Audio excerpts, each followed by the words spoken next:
Hey everyone, how are you? I hope you all are fine. So today we are going to discuss new lecture of concept of energy in biosystem. क्या चीज new lecture किसका? Concept of energy in biosystem का. So in this video we will going to discuss energetics of glycolysis pathway. क्या चीज? Energetics of glycolysis pathway. तो पिछले class में हम क्या बताए थे? ग्लाइकोलिसिस पाथवे के बारे में बताए थे. अगर आप उस ग्लाइकोलिसिस पाथवे को जानते होंगे तो ही ये लेक्चर समझ में आएगा, नहीं तो फिर थोड़ा दिक्कत होगा. थोड़ा क्या दिक्कत होगा? पूरा दिक्कत होगा. तो सबसे पहले हम सजेस्ट करेंगे कि आप ग्लाइकोलिसिस पाथवे देख करके आइए, और नहीं तो आपको पहले से ग्लाइकोलिसिस पाथवे का नॉलेज है तब फिर आपको ये समझ में आएगा. ठीक है, तो हम मान के चल रहे हैं कि आपको ग्लाइकोलिसिस पाथवे के बारे में बातें मालूम है. अगर नहीं मालूम रहेगा तो ये चीज केवल रटने जैसा हो जाएगा. ठीक है, तो ग्लाइकोलिसिस पाथवे के लिए हम क्यों बोल रहे हैं? इसलिए बोल रहे हैं कि उसी ग्लाइकोलिसिस पाथवे में कितना एटीपी का फॉर्मेशन हुआ है. मींस सीधा आप और बेहतर वे में ऐसे बोलो कि एक ग्लाइकोलिसिस पाथवे में कितना नेट एटीपी का सिंथेसिस हुआ है, उसी को हम लोग कहते हैं एनर्जेटिक्स ऑफ ग्लाइकोलिसिस पाथवे. ठीक है, क्या बोलते हैं? Energetics of glycolysis pathway.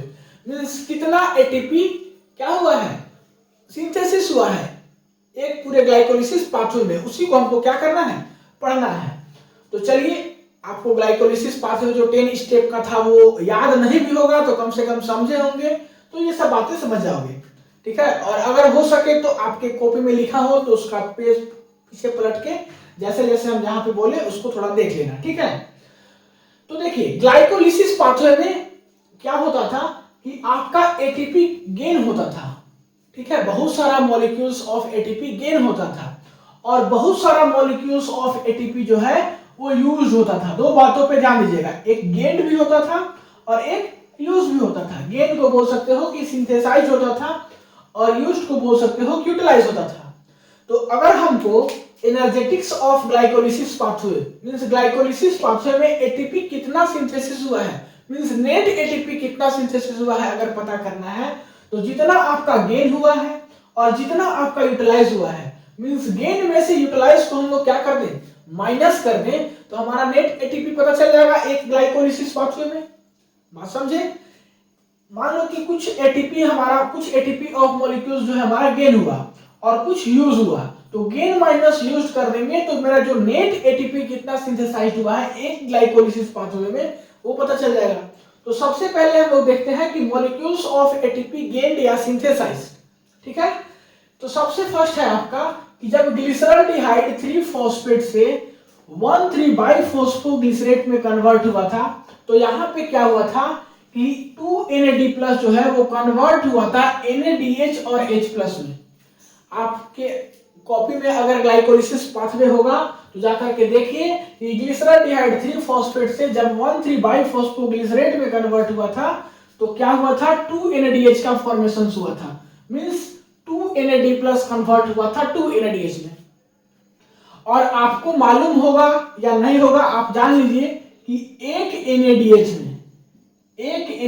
में 3 ATP होता है. क्या होता है? 3 ATP होता है. लेकिन बहुत सारे बुक्स में 2.5 भी लिखा रहता है. 2.5 भी लिखा रहता है. तो आपको कंफ्यूजन नहीं होना है, क्योंकि अच्छे अच्छे बुक्स में 3 ही ATP लिखा दिया होता है, और आप गूगल पे भी सर्च कीजिएगा तो एक NADH में 3 ही ATP दिखाएगा. ठीक है, लेकिन कुछ कुछ बुक में 2.5 लिखा रहता है, तो आपको हम बस बता दे रहे हैं कि आप उस टाइम अकबकाइएगा मत. ठीक है, तो यहां से आपका 2 NAD+ कन्वर्ट हो रहा है 2 NADH में. तो एक NADH में 3 ATP, तो 2 NADH में कितना ATP होगा? 6 ATP होगा. तो यहां से कितना ATP सिंथेसाइज हुआ, कितना ATP गेन हुआ? 6 ATP. नेक्स्ट स्टेप बात करते हैं 1,3 बाइफॉस्फोग्लिसरेट. मींस यही वाला 1,3 बाइफॉस्फोग्लिसरेट जब कन्वर्ट होता है 3 फॉस्फोग्लिसरेट में, किसमें? 3 फॉस्फोग्लिसरेट में, तो क्या होता है? 2 ADP जो है वो कन्वर्ट होता है 2 ATP में. किसमें? 2 ATP जो है, सॉरी ADP जो है वो कन्वर्ट होता है 2 ATP में. तो यहां से कितना ATP गेन हुआ, कितना ATP सिंथेसाइज हुआ? 2 ATP सिंथेसाइज हुआ. तो यहां से 2 ATP जो सिंथेसाइज हुआ उसी को लिखा हुआ है. नेक्स्ट बात करते हैं फोस्फोइनोल पायरुवेट। क्या चीज? फोस्फोइनोल पायरुवेट से जब पायरुवेट में कन्वर्ट होता है, मींस सबसे लास्ट स्टेप देखिए, तो यहां से भी क्या होता है कि 2 एडीपी जो है वो कन्वर्ट होता है 2 एटीपी में। मींस कितना एटीपी यहां से सिंथेसाइज हुआ? 2 एटीपी। तो ये हो गया आपका सिंथेसाइज्ड या गेन वाला पोर्शन। अब बात करते हैं कि कितना एटीपी यूज्ड हुआ है, यूटिलाइज हुआ है। तो सबसे फर्स्ट स्टेप देखिए, ग्लूकोज से जब ग्लूकोज 6 फॉस्फेट में कन्वर्ट हो रहा है तो क्या हो रहा था कि एटीपी से एडीपी में जा रहा है। क्या हो रहा है? एटीपी से एडीपी में जा रहा है। मींस यहाँ पे एक एटीपी जो है वो क्या हुआ? यूटिलाइज हुआ। देखिए एटीपी है, एटीपी से कहा जा रहा है? एडीपी में। तो कितना यूटिलाइज हुआ? एक एटीपी। यानी कि एक ही एटीपी से एक एडीपी में जा रहा है ना, तो इसी के चलते एक ही एटीपी यूटिलाइज हुआ। नेक्स्ट है आपका फ्रक्टोज 6 फॉस्फेट से फ्रक्टोज 1,6 डाइफॉस्फेट में जब जा रहा है तो यहां से भी वही सेम काम होता है कि एटीपी जो है वो कन्वर्ट होता है एडीपी में। तो कितना एटीपी यूटिलाइज हुआ? एक ही एटीपी यूटिलाइज हुआ।